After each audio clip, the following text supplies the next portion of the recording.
नमस्कार दोस्तों, आज हम लोग देखने वाले हैं वृत्त। ठीक है, तो इसकी हम लोग एक एक परिभाषा को बढ़िया से समझेंगे। देखिए, ये हमारा एक क्या हुआ, वृत्त हुआ।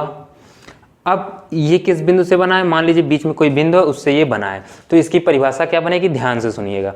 किसी एक निश्चित बिंदु से, किसी एक बिंदु से समान दूरी पर स्थित बिंदुओं का समूह या पथ। किसी एक बिंदु से निश्चित दूरी पर स्थित बिंदुओं का समूह या पथ क्या कहलाता है, वृत्त। क्या कहलाता है, वृत्त। सभी देखिए इस बिंदु पे क्या है, समान दूरी पे है, ये बिंदुओं का एक पथ कहलाता है। ठीक है, चलिए। और जिस बिंदु से निकला है, मतलब जिस बिंदु से समान दूरी पे बना है, इसे हम लोग क्या कहेंगे, किससे प्रदर्शित करेंगे, ओ से। इसका नाम क्या होता है हमारा, इसका नाम हमारा होता है केंद्र। क्या होता है, केंद्र।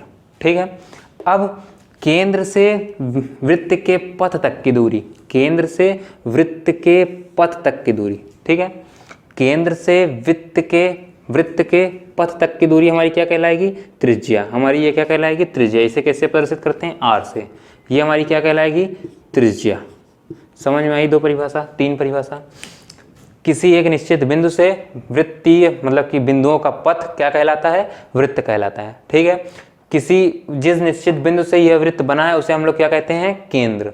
केंद्र से वृत्त के पथ तक की दूरी क्या कहलाती है, त्रिज्या। ठीक है, अब क्या, जीवा पे आते हैं। जीवा क्या कहलाती है, वृत्त के किसी भी दो बिंदु के बीच की दूरी, वृत्त के किसी भी दो बिंदुओं को मिलाने वाली रेखा क्या कहलाती है, जीवा। ये क्या कहलाएगी हमारी, जीवा। समझ में आया, वृत्त के किसी भी दो बिंदु को मिलाने वाली रेखा हमारी क्या कहलाती है, जीवा। वृत्त की व्यास क्या कहलाती है, देखिए व्यास, वृत्त के केंद्र से क्या परिभाषा बनेगी, वृत्त के केंद्र से जाने वाली सबसे लंबी रेखा क्या कहलाती है, सबसे लंबी जीवा क्या कहलाती है, व्यास। सबसे लंबी जीवा, मान लीजिए यहाँ से इसके वृत्त के केंद्र से कोई जा रही है यहाँ तक के, इस छोर से इस छोर तक, ये हमारी क्या कहलाएगी, व्यास। क्या कहलाएगी, व्यास। वृत्त के केंद्र से, परिभाषा ध्यान से सुनिएगा, वृत्त के केंद्र से जाने वाली सबसे लंबी रेखा क्या कहलाती है, व्यास। ठीक है, ये व्यास हमारा क्या होता है, व्यास त्रिज्या का दोगुना होता है। क्या होता है, 2 गुणे त्रिज्या। फार्मूला याद आया, जी हाँ। क्या होता है, व्यास क्या होता है हमारा, त्रिज्या का दोगुना होता है। ठीक है, तो जाहिर सी बात, त्रिज्या इतनी है तो इधर वाला मिला लेंगे तो हमारा क्या बन जाएगा, व्यास। तो क्या हो गई हमारी, जीवा। हम लोगों ने क्या क्या देखा, वृत्त की परिभाषा देख ली, केंद्र देख लिया, और जी हाँ, जीवा देख लिया, त्रिज्या देख लिया, व्यास देख लिया। अब क्या बात होती है, जी हाँ, इसकी अब हम लोग आते हैं स्पर्श रेखा पे। किसकी, स्पर्श। इसके पास, इसको कोई स्पर्श करते हुए कोई रेखा गई, मान लीजिए ये गई या ये गई, क्या गई, ये। तो ये दोनों रेखाएं क्या होंगी, आपस में समान होंगी। क्या होंगी, समान। अब अंतः बाह्य केंद्र, बाह्य क्षेत्र और अंतः क्षेत्र समझिए।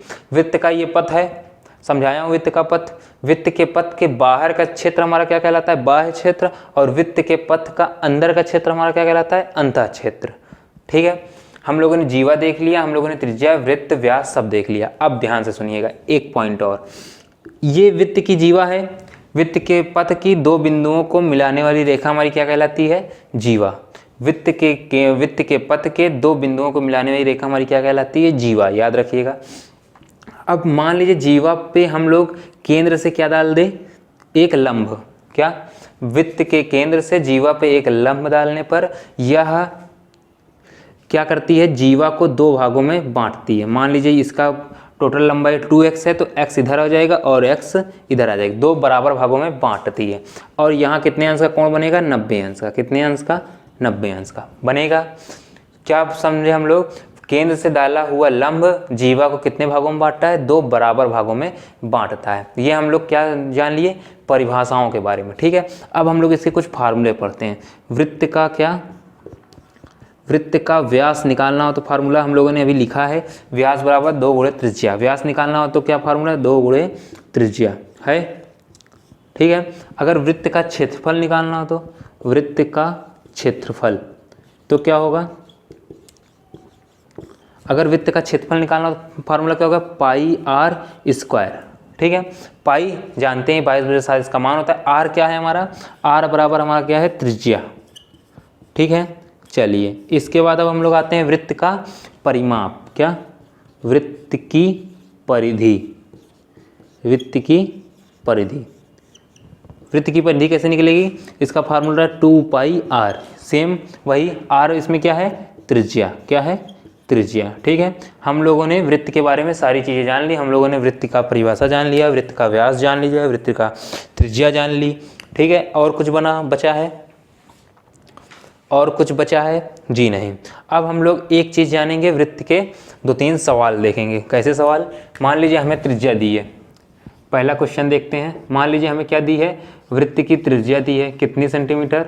7 सेंटीमीटर, 7 सेंटीमीटर। ठीक है, तो हमारा वृत्त का व्यास कैसे निकलेगा?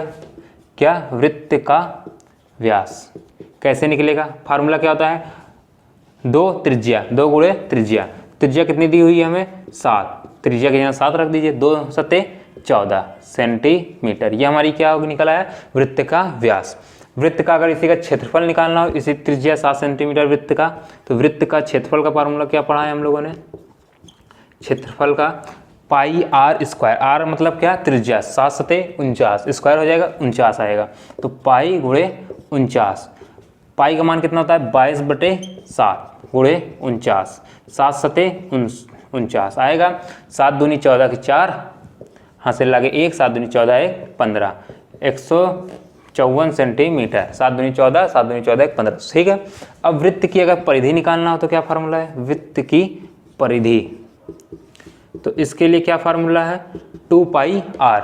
r की जगह क्या रखेंगे हम लोग? 7, 2 गुणे पाई का मान 22/7 और r का मान 7, 7 से 7 क्या हुआ? कैंसिल, 22 दूनी 44 सेंटीमीटर। हम लोग का एक सवाल भी एग्जाम्पल के तौर पे हम लोगों ने देख लिया। वृत्त की त्रिज्या अगर दी है 7 सेंटीमीटर, तो वृत्त का व्यास कितना हो जाएगा? क्या फार्मूला रखेंगे?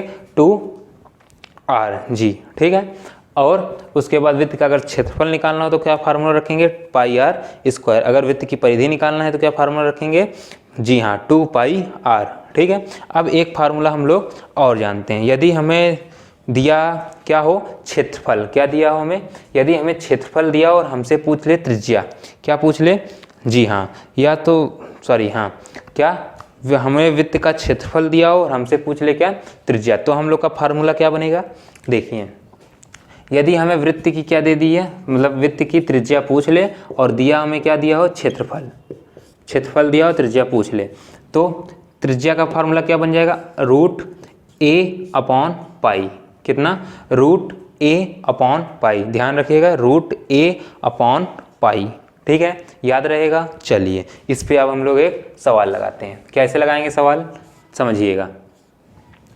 मान लीजिए हमें वृत्त का क्षेत्रफल दिया हो। देखिए, वृत्त का क्षेत्रफल यहाँ लिया है कितना? 154 हम लोगों ने निकाला है, तो हम लोग क्षेत्रफल से क्या निकालेंगे? त्रिज्या। देखिए, वृत्त का क्षेत्रफल हमें कितना दिया है? वृत्त का क्षेत्रफल हमें दिया है 54 सेंटीमीटर। कितना? सॉरी, वृत्त का 154 सेंटीमीटर। तो हमें पूछा क्या है? त्रिज्या। क्या पूछा है? त्रिज्या। तो वृत्त की त्रिज्या कितनी हो जाएगी? वृत्त की त्रिज्या बराबर कितना हो जाएगा? रूट क्षेत्रफल की जगह ए की जगह क्या रख देंगे? क्षेत्रफल, एरिया। ए का फुल फॉर्म क्या होता है? एरिया। कितना आ जाएगा? 154। पाई का मान रखेंगे 22/7, 22/7 नीचे आएगा तो वो कहाँ चला जाएगा? ऊपर। हुआ। अब कैसे निकालेंगे हम लोग वृत्त की त्रिज्या? त्रिज्या को हम लोग आर्स करते हैं, शॉर्ट फॉर्म नहीं लिख रहा हूँ अब, लेकिन शॉर्ट फॉर्म लिखूंगा। देखिए, 22 से करना 22 कितनी बार जाएगा? कितनी बार जाएगा 22 से? 7 बार। 7 बार जाएगा। देखिए, चेक कर लेते हैं।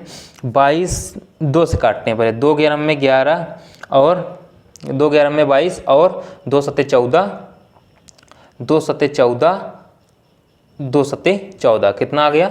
77। 70/11 गुणे 7।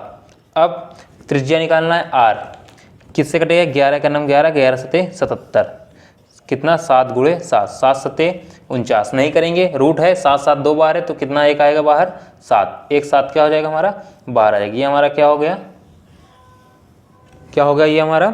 जी हाँ, त्रिज्या हो गई। ठीक है, इसको त्रिज्या हम लोग की ये हो गई। हम लोगों ने वृत्त में देखिए दोस्तों, हम लोगों ने वृत्त की पूरी परिभाषा भी जान ली, वृत्त के 2-3 सवाल भी लगा लिए। ठीक है, अब हम लोग एक तरफ से समझते हैं। देखिए, हम लोगों ने क्या पढ़ा?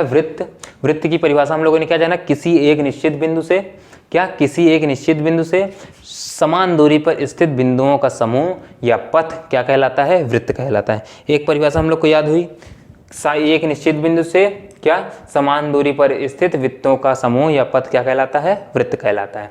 त्रिज्या क्या कहलाती है, किसी एक जिस निश्चित बिंदु से या पूरा वृत्त बना हो उसे हम लोग क्या कहते हैं, केंद्र कहते हैं। ठीक है, त्रिज्या क्या कहते हैं, एक निश्चित बिंदु से क्या, वृत्तीय पथ की लंबाई, एक निश्चित बिंदु से वृत्तीय पथ के बीच की दूरी, मतलब सॉरी ध्यान से समझिए, अब नई परिभाषा बता रहा हूँ, अभी जो पहले बताया वो वाली नहीं है। केंद्र से वृत्तीय पथ के बीच की दूरी क्या कहलाती है, त्रिज्या। एकदम सरल परिभाषा है, केंद्र से वृत्तीय पथ के बीच की दूरी क्या कहलाती है, त्रिज्या। ठीक है, चलिए उसके बाद हम लोग देखते हैं व्यास। त्रिज्या का दोगुना क्या होता है, व्यास। वृत्त की सबसे बड़ी जीवा कहाँ से जाती है, केंद्र से, पता है ये। वृत्त की सबसे बड़ी जीवा केंद्र से जाती है। वृत्त की सबसे बड़ी जीवा जो केंद्र से जाती है उसे हम लोग क्या कहते हैं, व्यास। केंद्र से जाने वाली जीवा क्या कहलाती है, व्यास। याद रहेगा, केंद्र से जाने वाली जीवा व्यास कहलाती है। 5-6 बार याद करिएगा, या मतलब 5-6 बार बोलिएगा, याद हो जाएगा। चलिए उसके बाद जीवा पे आते हैं। वृत्त के पथ के दो बिंदुओं को मिलाने वाली रेखा हमारी क्या कहलाती है, जीवा। ठीक है, वृत्त के पथ के दो बिंदुओं को मिलाने वाली रेखा क्या कहलाती है, जीवा। केंद्र से जीवा पर डाला गया लंब क्या करता है, जीवा को दो भागों में विभाजित करता है, दो बराबर भागों में। ठीक है, केंद्र से जीवा पर डाला गया लंब दो बराबर भागों में जीवा को विभाजित करता है। ठीक है, अब हम लोग की कोई परिभाषा बची, बिल्कुल नहीं। अगर वृत्त का व्यास निकालना तो हमारे पास क्या फार्मूला है, 2 गुणे त्रिज्या। अगर वृत्त का क्षेत्रफल निकालना है हमारे पास क्या फार्मूला रहेगा, पाई आर स्क्वायर। वृत्त की परिधि निकालना है क्या फार्मूला है, 2 पाई आर। हमें क्या हुआ, क्वेश्चन दिया गया था त्रिज्या बराबर 7 सेंटीमीटर, वृत्त का व्यास निकालना था तो क्या होता है फार्मूला, 2 गुणे त्रिज्या, तो 7 दूनी कितना हो जाएगा, 14। ठीक है, वृत्त का क्षेत्रफल का फार्मूला क्या होता है, पाई आर स्क्वायर। आर 7 दिया है, 7 7 49, पाई का मान रखे 22/7। ठीक है, हमने 22/7 बताया है। देखिए पाई का मान हम लोग देख लेते हैं, पाई का क्या क्या मान होता है, अगर आप लोग को नहीं पता होगा पता हो जाएगा। पाई का पहला मान होता है 22/7। ठीक है, अगर इसको भाग देंगे तो हमारे पास कितना आएगा, 3.14 आएगा। अगर पाई का अंश में बात करेंगे तो पाई बराबर होता है 180 अंश। ठीक है, ये दो चीज़ आप लोग याद रखिएगा। तो हम लोगों ने वृत्त का क्षेत्रफल निकाल लिया, कितना, 154 सेंटीमीटर। वृत्त की परिधि का फार्मूला क्या होता है, 2 पाई आर। हमने 2 पाई आर रखे, 7 से 7 कैंसिल, 22 दूनी 44, ये हो गया। फिर उसके बाद हम लोगों ने एक फार्मूला और पढ़ा, लेकिन हम लोग इसको लिखे नहीं, लिख लेते हैं। वृत्त की त्रिज्या बराबर क्या, त्रिज्या बराबर क्या फार्मूला पढ़ा, √a/पाई। ये हम लोगों ने फार्मूला पढ़ा। वृत्त की त्रिज्या, ए क्या है हमारा, एरिया। हम लोगों ने ये देखिए फार्मूला लिखा भी था, वृत्त की त्रिज्या। इसको हम लोग बॉक्स बना देते हैं जैसे ध्यान से दिखे। ठीक है, वृत्त की त्रिज्या क्या हो गई, √a/पाई। ठीक है, इस पे हम लोगों ने रखा, क्या दिया है वृत्त का क्षेत्रफल हमें, 154 सेंटीमीटर। तो वृत्त की त्रिज्या कितनी हो जाएगी, 154 गुणे 7 22। 22 क्यों नीचे, पाई का मान रख दिया 22, तो 7 कहाँ चला गया, ऊपर। काटे तो कितना आ गया, 7 गुणे 7, 2 बार है तो रूट से बाहर निकालेंगे कितना आ जाएगा, 7। ठीक है, ये हम लोगों ने आज जान लिया किसके बारे में, वृत्त के बारे में। तो हम लोग आज के वीडियो को यहीं समाप्त करते हैं। धन्यवाद।